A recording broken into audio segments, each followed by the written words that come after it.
મને ભણવાનું ગમતું હતું.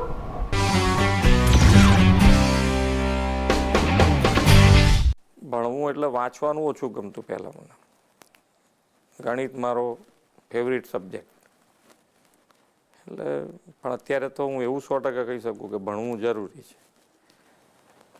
એટલે ભણવાનું આમ મને તો ઘણી વખત એવો વિચાર આવે છે કે આ ભણવાનું શોધ્યું કોણે, પણ ભણવું તો જરૂરી છે. ભણવા માટે એટલે આમાં શું છે કે બે વસ્તુ,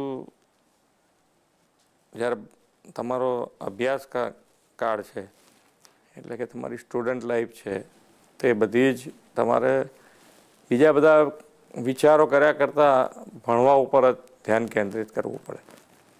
કે જ્યારે વાંચવા બેઠા હોય, રમતા હોય ત્યારે રમો ભલે, પણ જ્યારે વાંચતા હોય ત્યારે બીજે બધે ધ્યાન ના જાય. એવા પ્રયત્નથી ભણીએ તો કદાચ સારું રિઝલ્ટ આવી શકે.